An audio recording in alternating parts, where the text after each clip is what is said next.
when you're checked out like that, you can't be grateful and you can't be thankful because you're checked out. You won't notice any of the good things. Yeah. You won't even notice the bad things because you're just letting life completely pass you by. Hello, everyone. Welcome to another episode of Your Lab Central. Today, I have with me Jennifer. So, Jennifer, would you like to tell our audience why they should be excited about this conversation today? Yep, absolutely. My name is Jennifer Gligoric. And today, if you're stuck or if you're feeling you can't move to the next step, you feel like you're not purposeful or nowhere to go, hopefully, I'll be able to give you some really great tips and give you about $10,000 worth of value in this show. That's what I'm hoping for. Okay, now there are several ways to interpret the next step, as you mentioned, right? People getting stuck. It could be the career, it could be in a relationship, or it could be just life. Okay, what's your area of expertise? What do you prefer when you talk about getting into the next step? Well, really, I'm a big proponent of ethical entrepreneurship. And Okay. so I work with entrepreneurs, mostly service based business owners. That's who I work with, and a lot of clinic owners. But I've worked with various different types of people, and the same concepts apply even if you're talking about a relationship.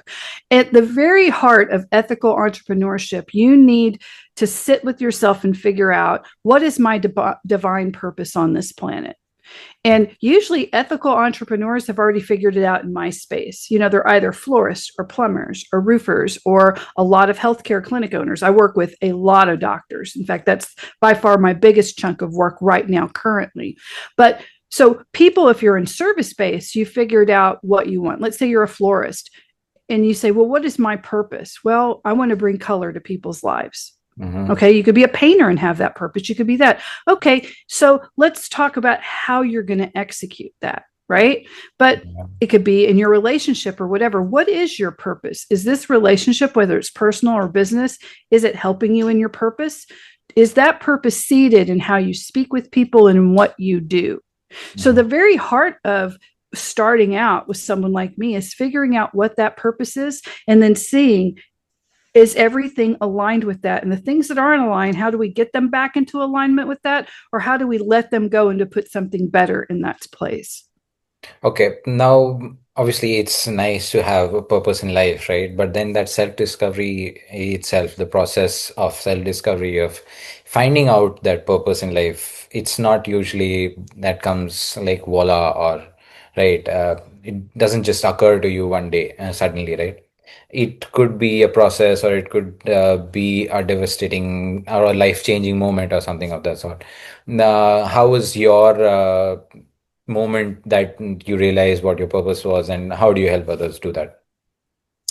Well, my purpose has changed. I'm not a spring chicken anymore, but so I had a different purpose, I guess, when I was younger. And I think that also too, money problems help will mess you up. Yeah. A lot of people I talk about, I was homeless as a teenager and lived in a shelter and sometimes not a shelter. I went to college as a homeless person.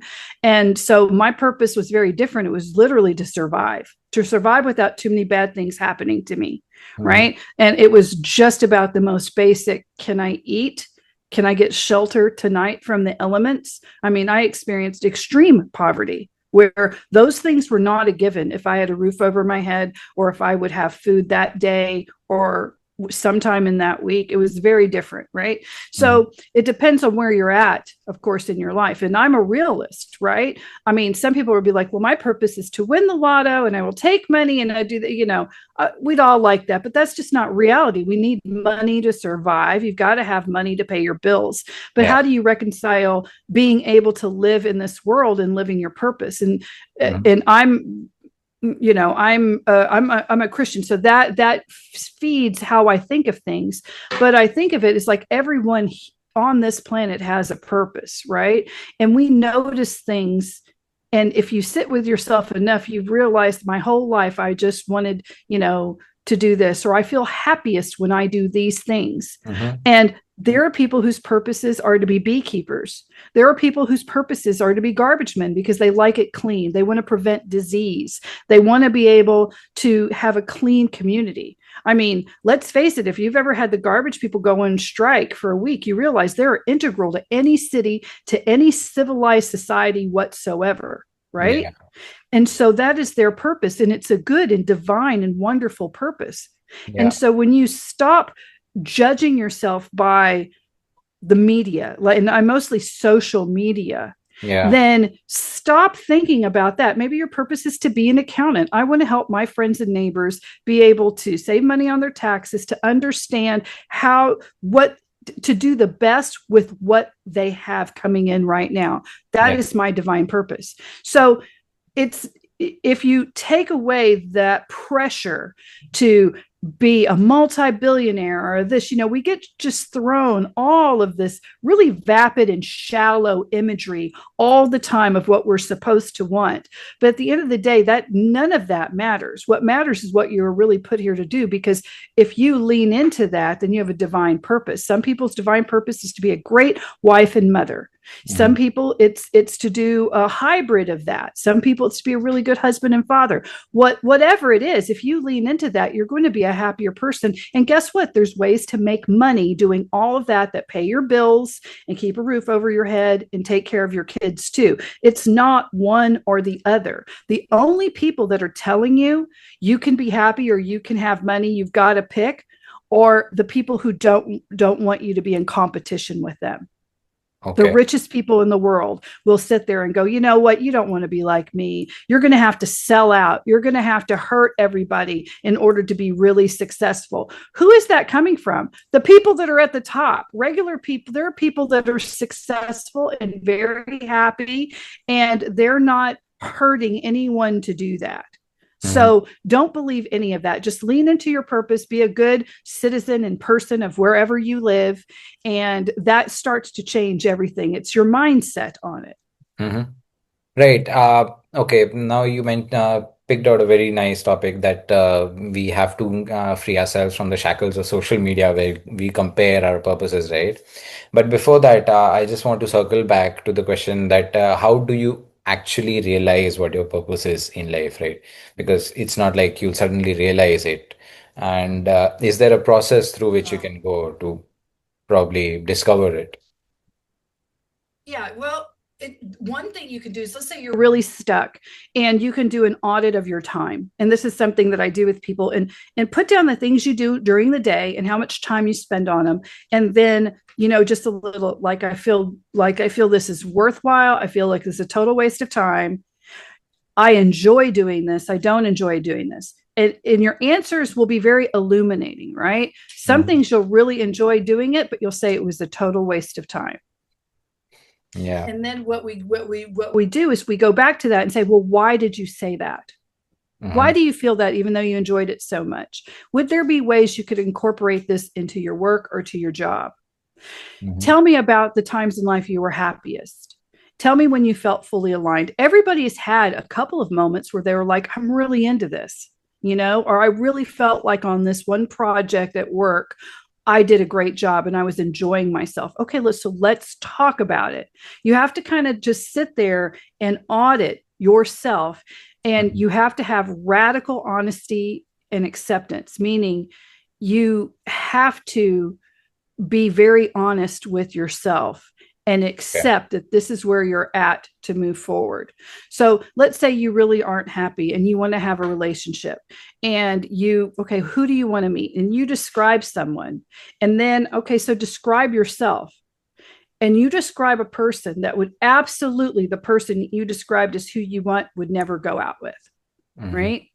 So let's say, you describe someone who, well, he's got to be 6'3", make $150,000 a year, plus bonuses, plus be, considered classically handsome. And, you have this whole list, right? And who are you? Well, I'm in my 50s and I'm 300 pounds. And, you just describe someone, and would you be attracted to you? Yeah. That's a hard conversation to have with yourself, right? Mhm. Because you're like, well, but there's a reason. It's because I was sick and I was this. I'm not judging you for that, and you shouldn't judge you for that. What you need to do is be radically honest and accept, well, this is where I am. So how much am I really just setting myself up for Mhm. failure by putting some unattainable thing here? If I really wanted that, how would I change this? How would I change myself? Right? Yeah. If you want to have a certain job, well, what training do I need for that? How do I go about that? Yeah. And it's you get people gaslight themselves, like, I don't know why my life is like this, or why Yeah. do bad things always happen to me. They Yes. say these sorts of things to themselves, and if those words are coming out of your mouth, you're Yeah. lying to yourself. Mhm. You are you have tremendous amount of agency in your life, and you always have. Mhm. Life is not happening to you, it's happening for you, and you've made lots and lots of choices that have put you where you're at. I'm not saying that you haven't been a victim of a crime or bad things haven't happened to you. I'm saying that you have choices on how you choose to react to those things, Yeah. and what you choose later. And that is a tough conversation when you take extreme ownership like that. But the Okay. people who do that are free, Yeah. truly free. Mhm. And that freedom is priceless, and that freedom will take you anywhere. Right. Now let's get back to the social media part, right? As you mentioned, I mean, it's not, there's a lot of comparisons that flow in due to us watching social media and then others watching us on social media, right? And then you mentioned gaslighting ourselves into being not worthy of something, right? But essentially, you just have to be ready or get to the position where you will be worthy if you're not yet, right? That kind of stuff. So working towards that is what is essential, isn't it? Yeah, you've Having got to that. just no, no. I mean, it's true. You have to be able to just be honest with yourself and say, okay, and put down where you're at today. Like, this is where I'm at today. I'm in debt for this much, this much. I'm in a job I don't like. I don't feel well in these areas and this. And then you just have to prioritize how you're going to tackle things and work on a list. And Yeah. if you actually sat and did that, you would make progress. And it's not a lot of progress. You don't have to do everything today. Small, even in a diet, it's small incremental changes, little by little by little, that get you to your ultimate goal. It isn't, just starving yourself. That's Yeah. actually quite ridiculous, right? But you just have to, it all stems from you. So the scary thing about that, especially if you're stuck or you're like, but I just don't know, is that, well, it all stems with you. So you have to figure it out, right? Yeah. That can be quite scary, but you're not alone in figuring it out. There's a million people. There's people like me that are out there that can help you. If you need therapists, they can help you. There are other people, but you have to be accountable for Mhm. what they tell me. If I know that it's true, even if I don't want to hear it, I'm going to have to make a change. And you have to commit to yourself to do it. So on one hand, it's scary because it's you, especially if you feel like you're just in some, you're just twirling around and not knowing which way to go, right? But it's also empowering too, because if you just state it out loud that I don't like where I'm at right now and I want to change, and I'm going to write down all the things I don't like, all the things I like, and where I think I want to go.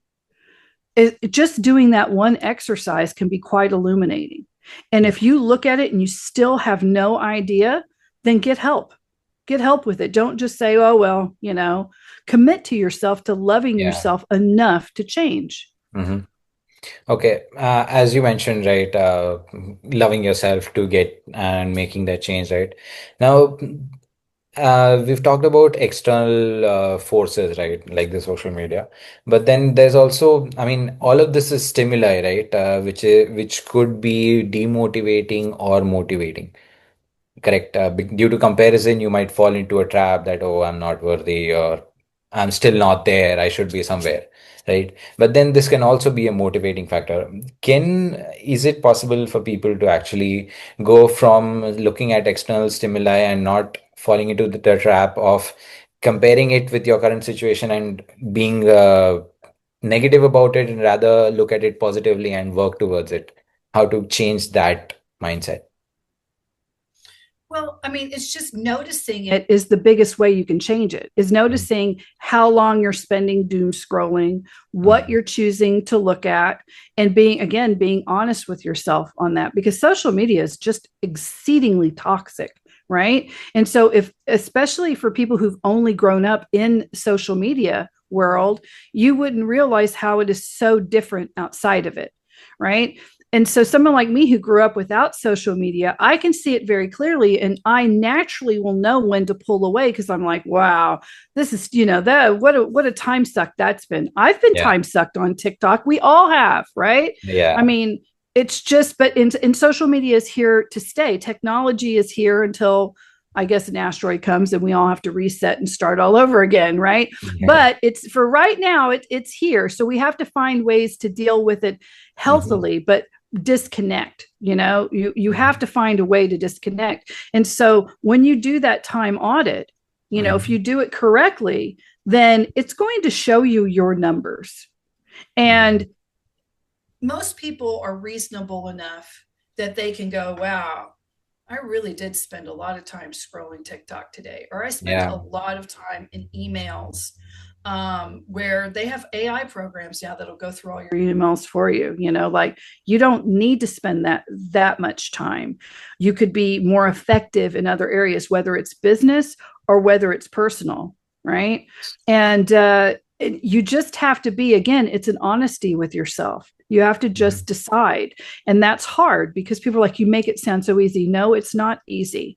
It's not easy to be more mindful. I was in a really bad place once, and I always have a coach and a mentor, usually, even though Mhm. that's what I do, but I need them too, right? Yeah. So I always have someone coaching me, either with business and a mentor, that's a little bit in front of me, so that I could be marching in the right direction. So I had one, and I was just really unhappy, like a normal person. I go through good times and bad times. And one of the things that she told me, I was just complaining a lot. I was really mad because I could not afford a dishwasher at that time. I had a young kid, and my house is quite old. There wasn't even counter space to put a dishwasher because it was built, over 100 years ago, where they didn't have them. And she said, okay, well, let's change this. Let's make dishwashing not so horrible. And I was like, but it is. The dishes, there's bottles and there's things that I have to do all the Yeah. time. And she said, I want you to spend, and I know you don't have any extra money, but I want you to spend at least $1.50 more for a bottle of dishwashing detergent that smells really incredible. And I'm thinking to myself, this is the dumbest thing I've ever heard of, but let me listen to them, right? And I want you to think about it when you're washing the dishes, how great it smells. To think about how the squeakiness on the dish when you get it clean, how good the water feels on your hands. I want you to try to make that task enjoyable. Just try. I said, okay, I'll try. So I did it. I bought the expensive, well, it wasn't even really expensive, but it was more than what I was paying for it. And I was doing the dishes, and I really thought, when I was done, I was like, wow, I wasn't as miserable, because before I would seethe with resentment that, when is this going to change? I shouldn't be washing this dishes. I should be doing X, Y, and Z the entire time I was doing it, and then Mhm. thinking about how my back hurt and everything else, right? Yeah. So I made more conscious effort to be mindful in that one activity, and I did it quicker. I was done Yeah. before I even knew it, and my back didn't hurt as bad.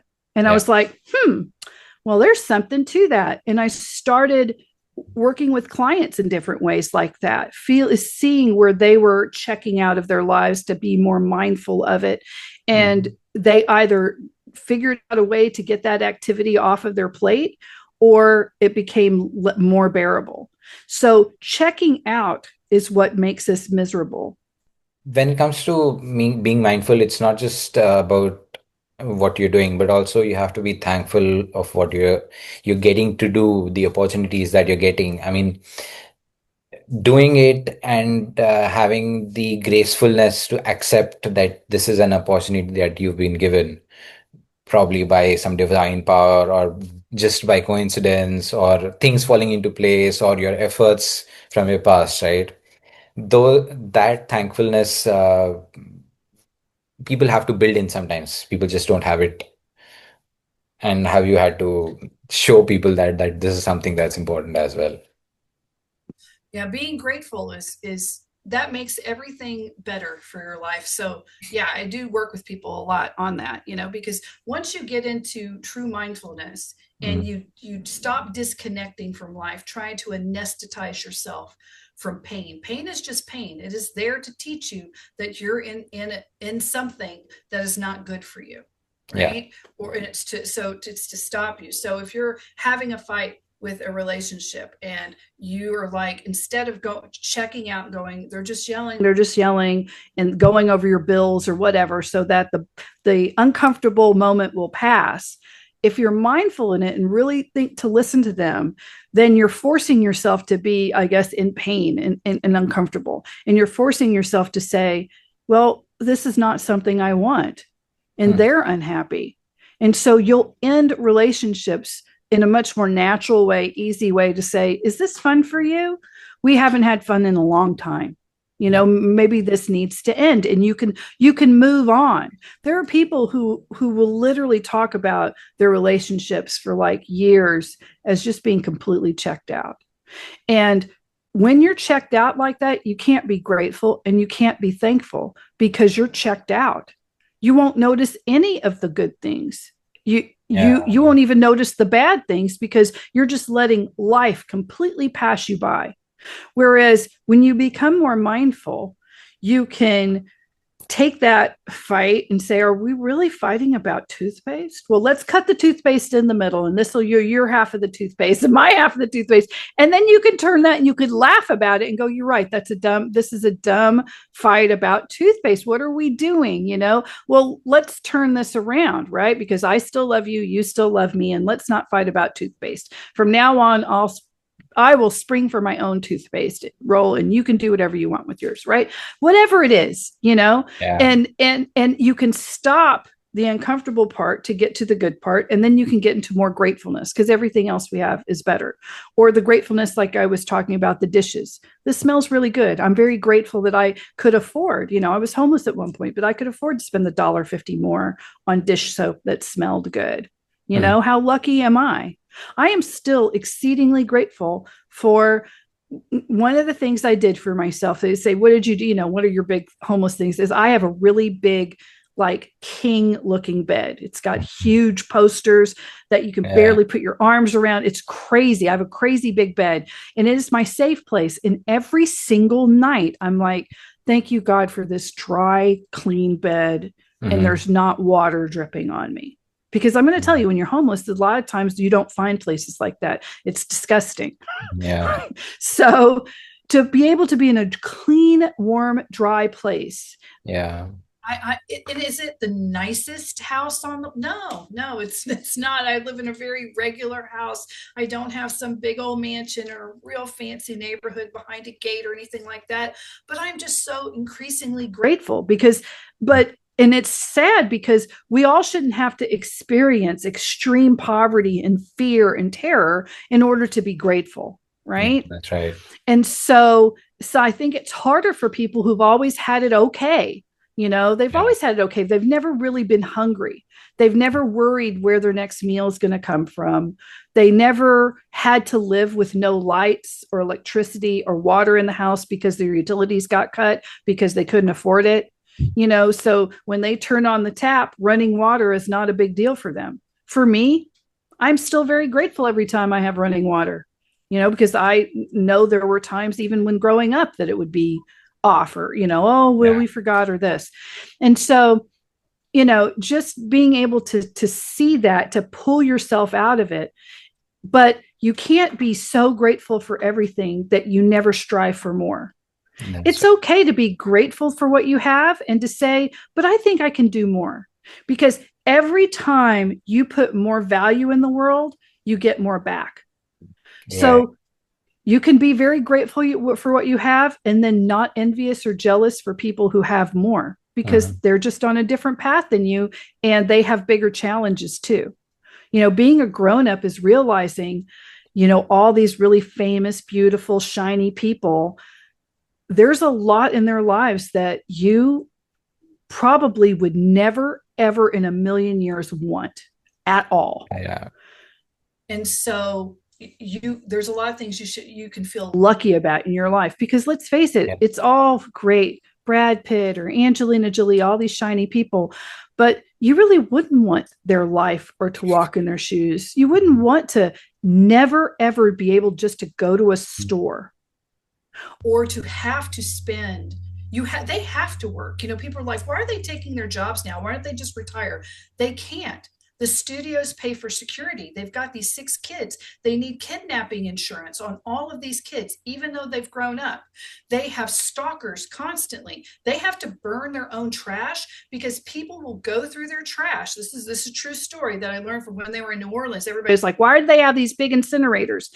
Because there are these people from other countries like Japan and things like that would try to get like their used toilet papers and things like that so they could get blood samples or hair samples so they could take it and keep it and one day clone them.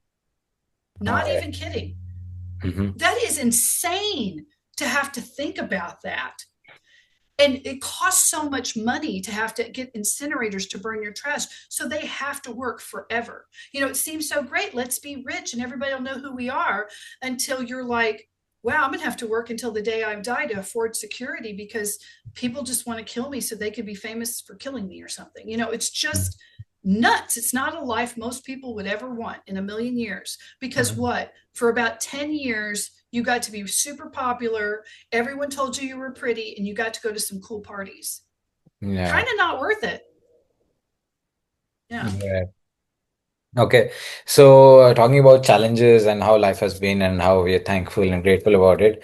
So, what are you grateful about these days? What's keeping you up these days, and how can people know more about what you've been doing? Well, I'm really grateful that I get to have my life purpose, which is helping small business owners achieve their Mm-hmm. dreams. And so I work with companies that are anywhere from startups to doing around 3 to 500,000 a month. And I get them to the next level and I help them be more thankful, be more grateful to move to Mm-hmm. the next level. So I'm very excited about that. I'm also excited to be the Minister of Equity and Resources for the nation of Excardia, which is the world's first digital nation. We just had our national assets taken to the moon back in March. So my name, my face, my bio is on the moon right now in a little tiny, impressed in glass for the next billion years, but it's on the Mare Chrism. So I was homeless once, but now I look up at the moon and there I am. So there's a lot I have to be grateful for right now and I'm excited about. But I'm also on a podcast, Super Clinic Project. If you go to superclinicproject.com, you can find me. And if you have a personal challenge, I help people all the time. I give them free 15 minutes and I give them about 15 grand worth of value. So if you said, I can't, my advertising isn't working, this will work on something, and I love doing that because it's Yeah. challenging for me. I never know what they're going to say. And they're always super happy at the end of the call. Thank you so much, Jennifer. I mean, it's been an amazing conversation going from thankfulness to challenges to, I mean, coming up out of nowhere and then living life to the fullest, right? Thank you so much for joining me in on this episode of Your Lab Central. To the audience who's been watching and listening, do leave a like if you liked what we talked about. The comment section is open for questions, suggestions, and perspectives. And if you have not subscribed, please do subscribe as well before you close the window itself. Thank you so much, Jennifer. Thank you for joining in. Thank you so much. Thank you. Y'all have a